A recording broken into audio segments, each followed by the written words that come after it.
So Easter is not the end of the story. Now the tomb is empty. Christ has risen. But there's a question that lingers in the gospel, the question that meets us here 2,000 years later. What does resurrection actually do? Not in theory, not in doctrine, but as Jane said, in life. What does resurrection do to your fearful heart, to a fractured community, to a person who isn't sure what they believe anymore? Because if we're honest, the days after Easter don't always feel triumphant. They can feel uncertain.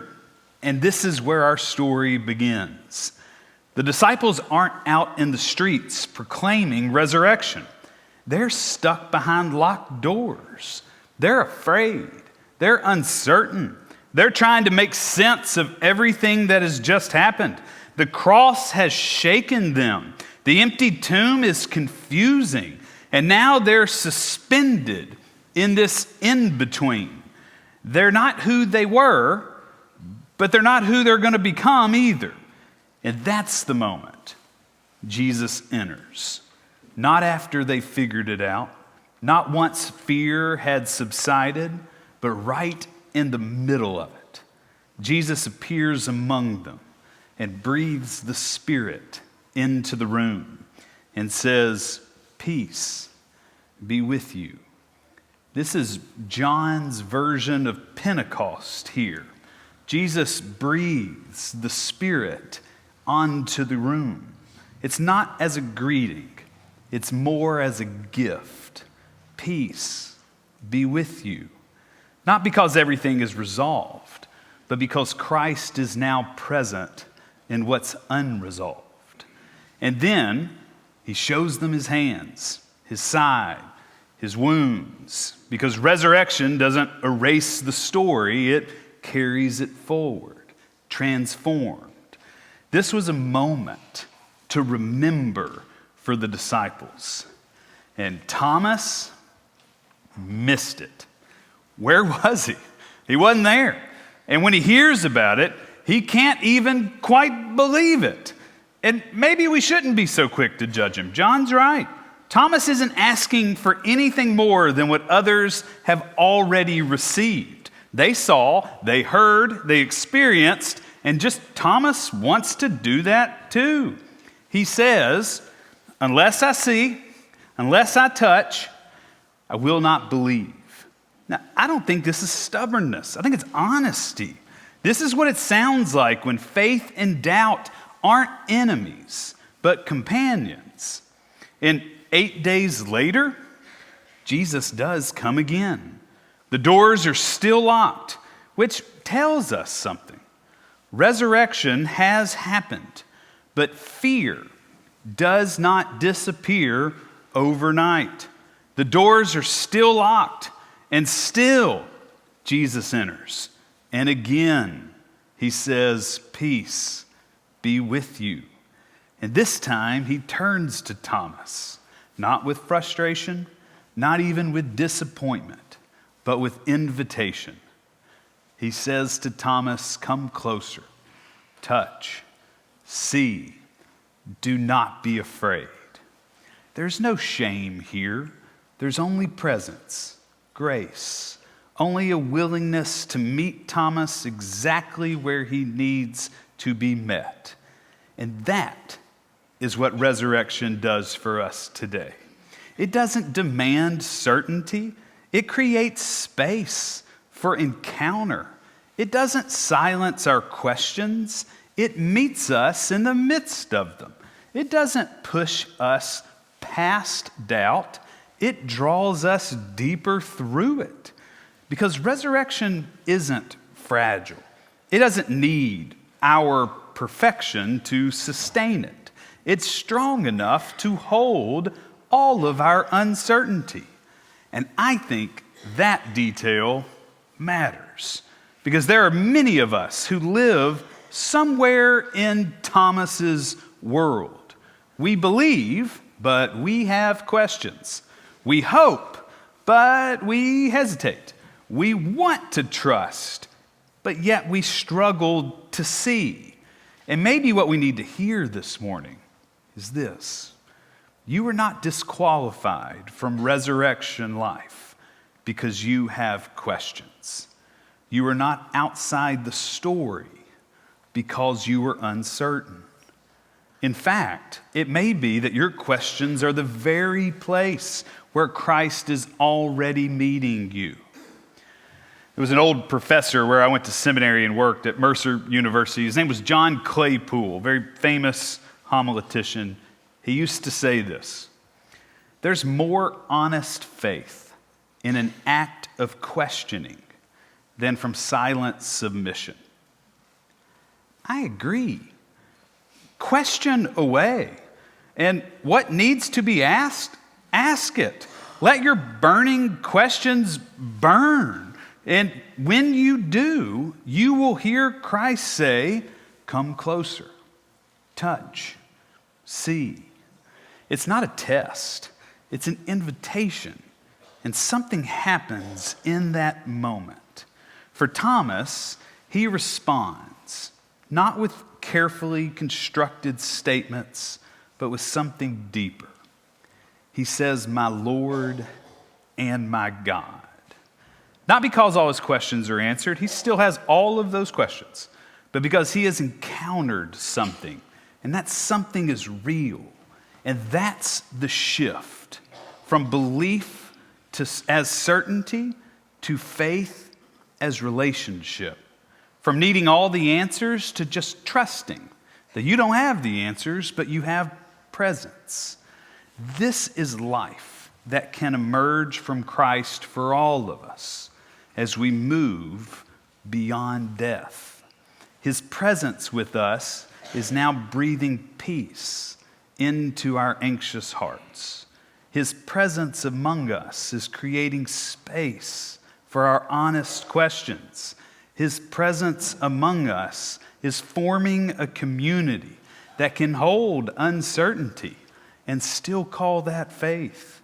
And this is where our story meets us, because we're still living behind locked doors in so many ways. Doors that are shaped by our own fear or our own disappointment or our own shame or about things that we have lost, but what we are not sure will ever be restored. And yet, in the midst of those rooms that are locked away, resurrection still means this: those doors are not barriers to Christ. He comes anyway. He stands among us anyway. He speaks peace anyway. And then maybe, just maybe, life after death will look like this: not having it all figured out, but being willing to stay in the room, to remain open, to listen, to let Christ meet us where we are. Because over time, slowly, gently, something in you at a soul level will begin to shift. It's not all at once. It's not even dramatic. But truly, fear will eventually loosen its grip. Hope will find a way through the cracks. Community will feel possible where it feels so hard.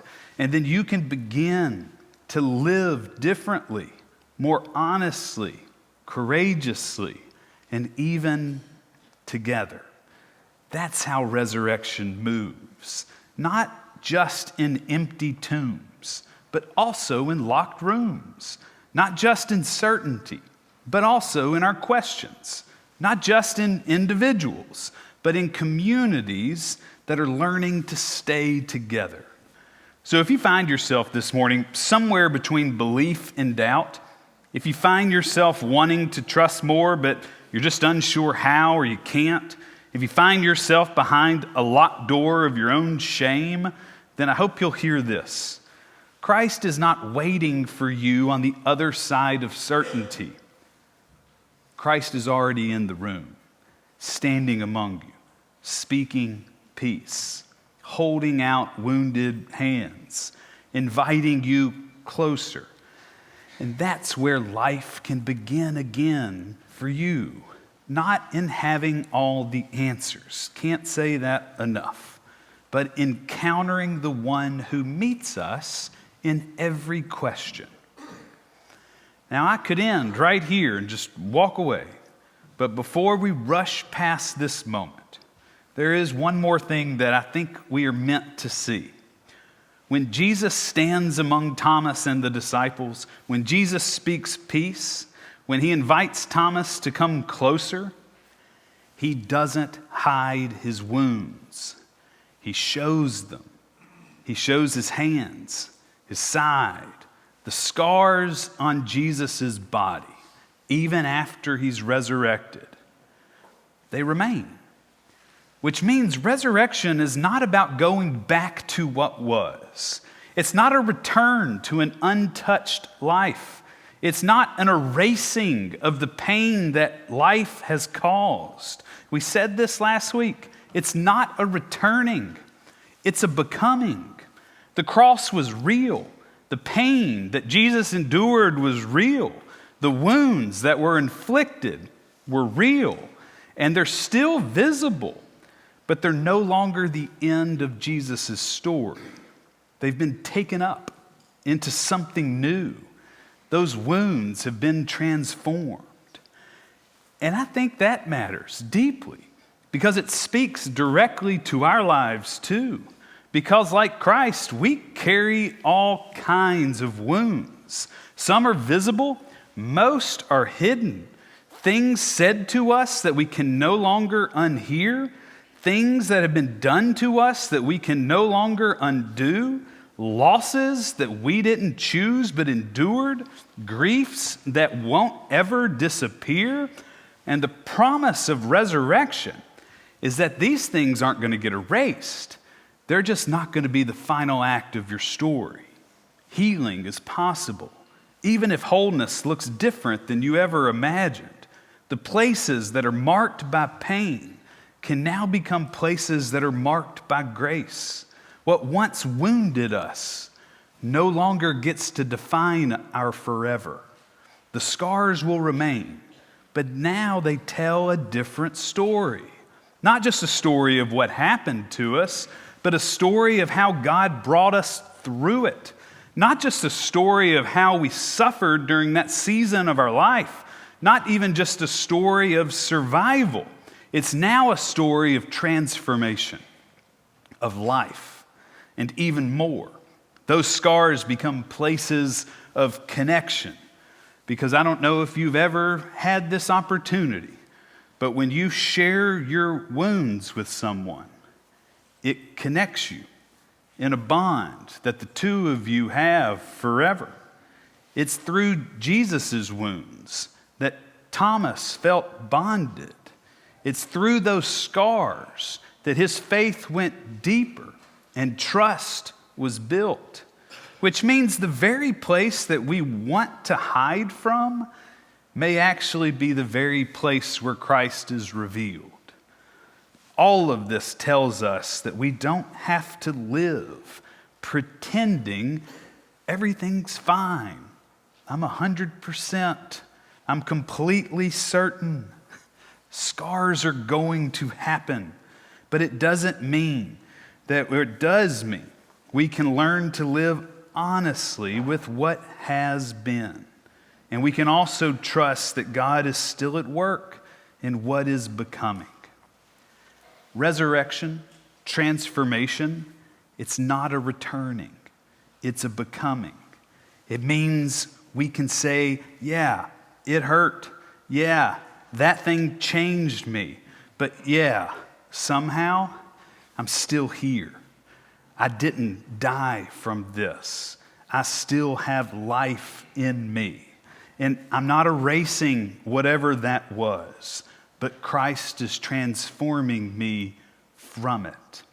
If you could do that, then you'll hear the same words that Christ spoke to the disciples in John 20. Peace be with you.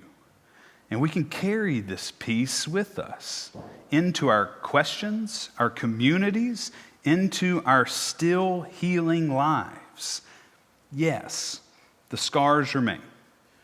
Yes, The questions remain.